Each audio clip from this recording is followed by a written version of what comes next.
ഉപരാഷ്ട്രപതിയും രാജ്യസഭാ ചെയർമാനുമായ ജഗ്ദീപ് ധൻഖറിൻ്റെ രാജി രാഷ്ട്രപതി ദ്രൗപദി മുർമു അംഗീകരിച്ചു.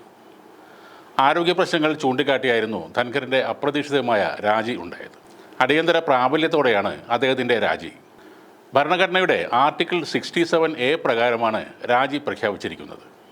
2022 വൈസ് പ്രസിഡന്റായി ചുമതലയേറ്റ ധൻഖറിന് 2027 വരെ കാലാവധി ഉണ്ടായിരുന്നു. ഹൃദയ സംബന്ധമായ പ്രശ്നങ്ങളെ തുടർന്ന് ഡൽഹി എയിംസിൽ ചികിത്സ തേടിയിരുന്ന ധൻഖർ ഇന്നലെ രാജ്യസഭയിലെത്തി സഭാ നടപടികൾ നിയന്ത്രിക്കുകയും ചെയ്തിരുന്നു. എന്നാൽ ഇതിന് പിന്നാലെ ഒട്ടും പ്രതീക്ഷിക്കാത്ത രീതിയിലാണ് അദ്ദേഹം തൻ്റെ രാജി പ്രഖ്യാപിക്കുന്നത്. ഈ രാജി രാഷ്ട്രീയ വൃത്തങ്ങളിൽ വലിയ ചർച്ചകൾക്കും വഴിയൊരുക്കുന്നുണ്ട്. ഉപരാഷ്ട്രപതി സ്ഥാനം ഒഴിഞ്ഞുകിടക്കുന്ന സാഹചര്യത്തിൽ പുതിയ അംഗത്തെ തിരഞ്ഞെടുക്കാൻ ഉടനെ നടപടികൾ ആരംഭിക്കും. ആർട്ടിക്കിൾ 66 അനുസരിച്ച് ലോക്സഭയിലെയും രാജ്യസഭയിലെയും അംഗങ്ങൾ ഉൾപ്പെടുന്ന ഒരു ഇലക്ടറൽ കോളേജാണ് ഉപരാഷ്ട്രപതിയെ തിരഞ്ഞെടുക്കുന്നത്. രഹസ്യ ബാലറ്റ് വഴിയാണ് തിരഞ്ഞെടുപ്പ്. ലോക്സഭയിലെ 543 രാജ്യസഭയിലെ 245 എംപിമാർ ഉൾപ്പെടുന്ന 788 അംഗ ഇലക്ടറൽ കോളേജാണ് പുതിയ ഉപരാഷ്ട്രപതിയെ തിരഞ്ഞെടുക്കുന്നത്. ഈ വർഷകാല സമ്മേളനം നടക്കുമ്പോൾ തന്നെ പുതിയ ഉപരാഷ്ട്രപതിയെ തിരഞ്ഞെടുക്കാനാണ് ഇപ്പോഴത്തെ നീക്കങ്ങൾ. NDA സ്ഥാനാർത്ഥികളുമായി ചർച്ചകൾ ആരംഭിച്ചതായാണ് ലഭിക്കുന്ന വിവരം. ശശി തരൂർ MP, മുൻ കേരള ഗവർണറായിരുന്ന ആരിഫ് മുഹമ്മദ് ഖാൻ, മുൻ ഗോവ ഗവർണർ PS ശ്രീധരൻപിള്ള എന്നിവരുടെ പേരുകളാണ് പരിഗണനയിൽ ഉള്ളതെന്ന് ചില റിപ്പോർട്ടുകൾ പറയുന്നു. എന്നാൽ ഇപ്പോൾ കോൺഗ്രസ് നേതൃത്വവുമായി കടുത്ത ഭിന്നതയിലുള്ള ശശി തരൂരിനെയായിരിക്കും അടുത്ത ഉപരാഷ്ട്രപതി സ്ഥാനത്തേക്ക് പ്രധാനമായും പരിഗണിക്കുന്നതെന്നും സൂചനകളുണ്ട്.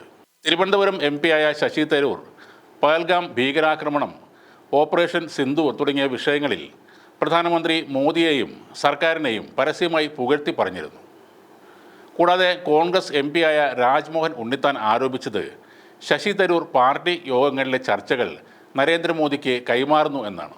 കോൺഗ്രസ് പാർലമെൻ്ററി യോഗങ്ങളിൽ തരൂരിനെ അനുവദിക്കരുത്, അവിടെ ചർച്ച ചെയ്യുന്നത് അദ്ദേഹം മോദിയോട് പറഞ്ഞു കൊടുക്കും എന്നാണ് ഉണ്ണിത്താൻ പറഞ്ഞത്. കോൺഗ്രസിനെയും ഇന്ദിരാഗാന്ധിയെയും അദ്ദേഹം ആക്രമിക്കുന്നു, സഞ്ജയ് ഗാന്ധിയെ കുറ്റപ്പെടുത്തി എന്നാണ് K മുരളീധരൻ പറയുന്നത്. തരൂർ കോൺഗ്രസ് പാർട്ടി വിടണമെന്നും അദ്ദേഹം ആവശ്യപ്പെട്ടിരുന്നു. എന്നാൽ പാർട്ടിക്ക് മുമ്പെയാണ് രാഷ്ട്രം എന്ന തൻ്റെ നിലപാട് ആവർത്തിച്ചുകൊണ്ട് ശശി തരൂർ സ്വയം ന്യായീകരിക്കുകയും ചെയ്യുന്നുണ്ട്.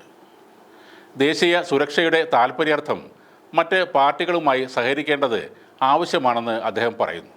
അതേസമയം തരൂർ BJP നേതാക്കളുമായി ആശയവിനിമയം നടത്തുന്നത് പാർട്ടിക്കകത്തും പുറത്തും ശ്രദ്ധേയമായ ചർച്ചയായി മാറുകയാണ്.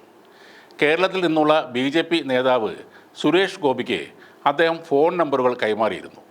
അമേരിക്കയിലേക്കുള്ള പ്രതിനിധി സംഘത്തിൽ പങ്കെടുത്ത BJP നേതാക്കളായ തേജസ്വി സൂര്യ, പ്രഫുൽ പട്ടേൽ എന്നിവരുമായും തരൂർ പ്രത്യേകം കൂടിക്കാഴ്ചകളും നടത്തിയിരുന്നു. കേരളത്തിലെ കോൺഗ്രസ് വിഭാഗത്തിൽ തരൂരിനെതിരെ ശക്തമായ എതിർപ്പാണ് ഇപ്പോൾ ഉയർന്നിരിക്കുന്നത്. എന്നാൽ ദേശീയ സുരക്ഷ പോലെയുള്ള വിഷയങ്ങളിൽ തരൂരിനെതിരെ എന്തെങ്കിലും നടപടി എടുത്താൽ അത് രാഷ്ട്രീയമായി ദോഷകരമാകുമെന്ന് കോൺഗ്രസ് കേന്ദ്ര നേതൃത്വം ഭയപ്പെടുകയും ചെയ്യുന്നുണ്ട്. തരൂരിനെ എങ്ങനെ കൈകാര്യം ചെയ്യുമെന്ന കാര്യത്തിൽ പാർട്ടിക്ക് ഇനിയും ഒരു വ്യക്തത കൈവന്നിട്ടില്ല. എന്തായാലും ഉപരാഷ്ട്രപതി തെരഞ്ഞെടുപ്പിൻ്റെ ഔദ്യോഗിക വിജ്ഞാപനവും സമയക്രമവും തിരഞ്ഞെടുപ്പ് കമ്മീഷൻ ഉടൻ തന്നെ പുറപ്പെടുവിക്കും. അതോടൊപ്പം സ്ഥാനാർത്ഥിയെ BJPയും പ്രഖ്യാപിക്കും.